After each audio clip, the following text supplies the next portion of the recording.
झूठ आज तक नहीं बोला है। जब गोप साहब सामने हों, जफर अली नकवी साहब हों, रेहान हैदर हों, तो मुझे झूठ बोलने की क्या ज़रूरत है? नहीं,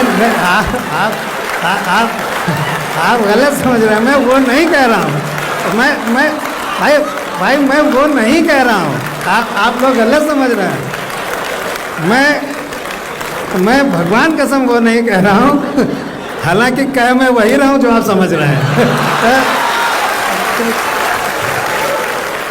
सारे लोग मेरे परिचित हैं, तो मुझे कोई चिंता भी नहीं है मैं हिट होऊंगा कि नहीं होऊंगा। अच्छा, बाकी सब लोग ये चिंता कर रहे हैं हिट होंगे कि नहीं होंगे। मैं बिल्कुल चिंता नहीं कर रहा हूँ, क्योंकि रेहान भाई हमें पहली बार मिले हैं, ज़्यादा से ज़्यादा दूसरी बार नहीं बुलाएंगे, है कि नहीं?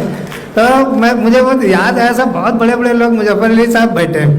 मैं यहाँ आ रहा था मुशायरे में, तो एक लगभग 78 साल के व्यक्ति वो बाहर मिले हमको। बहुत ध्यान से सुनिएगा, लखनऊ की लताफत हो तो फिर ठहाके गूंजने चाहिए बात जब ख़त्म हो। तो बाहर मुझे मिले लगभग 78 साल के तारिक भाई। तो उन्होंने कहा कि सर्वे साहब आप अंदर जा रहे हैं? मैं कहा हाँ। बोले मुजफ्फर अली साहब आज आएंगे वहाँ पर, उनसे मेरा एक मैसेज कह दीजिएगा। हमने कहा क्या मैसेज है?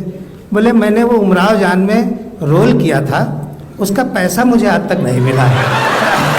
तो तुम जुड़े रहिएगा। अगर आनंद आए तो फिर तालियां बजनी चाहिए, क्योंकि मैं तो इसीलिए बुलाया जाता हूँ। मुझसे शायरी वायरी की तवक्को करनी नहीं किसी को, है कि नहीं? तो हमने कहा अच्छा आपने क्या रोल किया था? बोले वो जो रेखा ने जो मुजरा किया था, उसमें मैं मुजरा देखने वाला बना था। तो हमने कहा कितनी आपकी फीस थी? बोले उस समय शायद 500 होगी। हमने कहा निकलिए यहाँ से। हमने कहा निकलिए, रेखा का मुजरा देखोगे, ऊपर से पैसा भी मांगोगे, शर्म नहीं आती? तो एक बार खुल के तालियां बजाइए। तो अभी मनीषा ने बहुत प्रेम का सुनाया। ये सब इतने बढ़िया बढ़िया लिखते हैं, कैसे लिख लेते हैं तो यही नहीं समझ पाते। अच्छा कहाँ से निकाल लाते हैं, हम तो समझ ही नहीं पाते हैं। मैं सोचा करता हूँ कि मैं भी अच्छी शायरी करूँ, लेकिन हो ही नहीं पाता। मेरी ऐसी बनती है, सुनिए आप। अगर उसमें गजल दिख जाए तो पैसे वापस।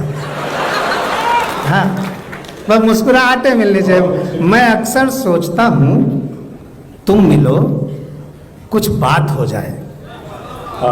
थोड़े जो मेरी तरह जवान है वो वाह करें, और मुजफ्फर अली साहब जैसे जो जवान हैं वो मुझको अगली फिल्म में साइन करने की सोच है।